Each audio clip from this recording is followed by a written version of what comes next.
Hey, do you know what time it is? That's right.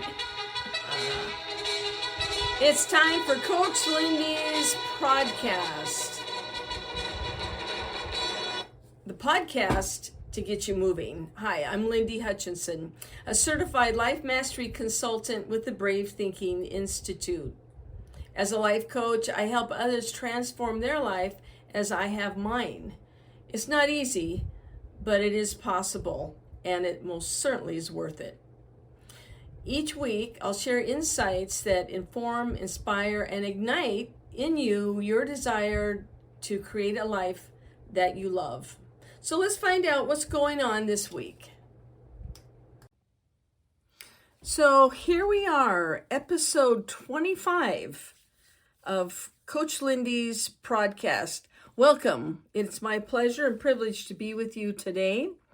And we are going to talk about a movie and book that we discussed a little bit before, but it's so good that I thought I'd focus it. In fact, that's our power word of the week for this episode. The book, Touching the Void, which came out, like so many do, as a book, and then they created a movie. It was a book released in 1988 and then made into an award-winning documentary in 2003. Let's see.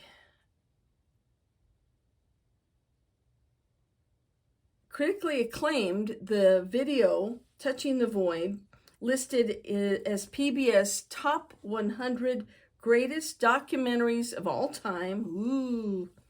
Then The Guardian described it as the most successful documentary in British cinema history. So you can tell it's a very it actually is a very beautiful movie, and you don't need to worry. I'm not going to tell you what you don't find out right at the very beginning of the movie. There are two experienced mountaineers, Joe Simpson and Simon Yates, and they both live. So you already know that going into the movie. So it's the 3 days. It's actually only 3 days about what happened, but it's really amazing. I watched the movie. I've only read parts of the book, but the movie is really something. It's not surprising that it won such notoriety. So what happened with Joe Simpson and Simon Yates? Both experienced mountaineers, 1985, they successfully climbed the west face of a mountain I can't pronounce in Peru. That's where you can look it up. On their way down is when they ran into some real problems. First, the weather changed. It became very windy and the temperature dropped. As they were making their way down, Simpson falls and he breaks his leg, which on a climb in the middle of beautiful nowhere is obviously not very good. So Yates begins to lower Simpson with the broken leg slowly down a steep mountainside. And of course there's ice and snow, and now it's getting very windy. And the real problem, if that wasn't enough problem, is that the rope, which is 300 feet long, goes over a cliff. And so Yates, who is lowering Simpson down, he can't see him now. So he doesn't know what's going on, and he doesn't realize that that now Simpson, with his broken leg, is dangling, and with the wind, he can't hear him yelling. And they had a system of pulling the rope with knots, and the way that he was hanging, he couldn't pull it. Well, actually, he was pulling it continuously and couldn't let go of it because he's hanging over a cliff.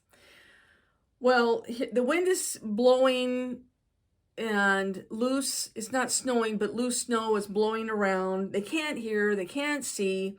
And after an hour and a half, Yates, who doesn't know what's going on with Simpson, who's just hanging helplessly in the air, he makes the terrible decision and the now necessary decision of cutting the rope. Well, that sends Simpson with a broken leg tumbling down the mountain, and he ends up in a crevasse. Well, Yates doesn't know what's going on still. He can't see. Now, night has fallen, and he is able to survive. Yates on the mountainside. In the morning, he's able to go down the mountain. He sees this huge crevasse. He assumes that Simpson fell into it, which he did. And he goes down to a certain point, and he's yelling his name, but he can't hear him. So he assumes, as one would logically conclude, because this, when you see the movie, it's mind-boggling, that his fellow and friend is dead, which is a very natural conclusion. So he goes to the camp and tries to collect himself, his mind and everything else. Well, as it turns out, Simpson is not dead. He has this horrible torn up leg, and he doesn't have any water. He doesn't have any food. He's stuck in this deep crevasse in this glacier. And how he gets out of there, I'm sure the book is wonderful. But to watch this beautifully done movie is really, to me, it's worth, as they say, the price of admission to see.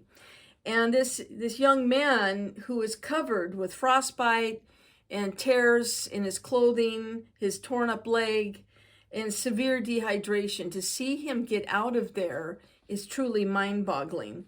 But there is a technique that he uses, and we covered this in a previous episode when we talk about one of Jen Sincero's books, because she utilizes the technique that Simpson talks about, how he describes how he, after he gets out of the glacier, and then he's going over these gigantic boulders.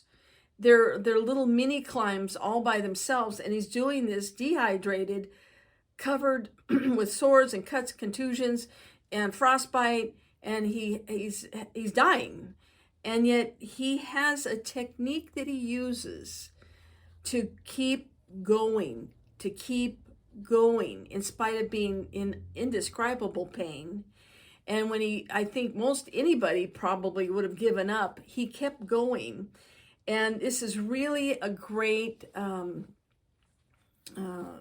illustration of our quest to survive, but also how we can keep going in our quest to achieve our goals, to get over difficulties, to traverse our own jagged boulders in life. And seeing this example of a real life situation then reenacted in the movie is really awesome. So probably reading the book and seeing the movie is one of those things that will leave you inspired and encouraged and feeling like you can kind of tackle anything.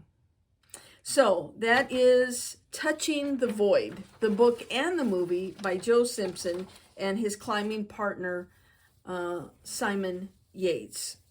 So what do we have today? We have our power word, which is focus. And when you see the movie or read the book, that means a lot when you see what Joe Simpson did. The Train Your Brain thought for the week is focus on your goal and keep moving. In our Hey That's Funny file, Anonymous said, I grew up with 6 brothers. That's how I learned to dance, waiting for the bathroom. And for someone, pardon me, who was raised with 1 little bathroom and 5 people, I get it. I wish you a wonderful week. Keep building your dreams and creating a life that you love because you deserve it. We'll see you next time. Take care till then. Bye-bye. Hey, thanks for joining me this week. I look forward to being with you every week. And if you'd like to get in touch with me, please email me at coachlindy@lindyhutchinson.com. My name is spelled L-Y-N-D-I, so it's Coach Lindy, L-Y-N-D-I, at Lindy Hutchinson, LYNDIHUTCHINSON.com. I value what your input is, and I'm always open for suggestions and ideas. If you will like and or subscribe to this podcast, that would be wonderful. I appreciate it.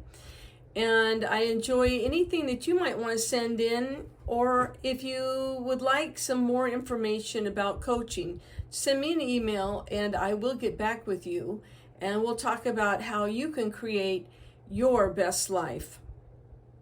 Have a good week. We'll see you next time. Thanks. Bye-bye.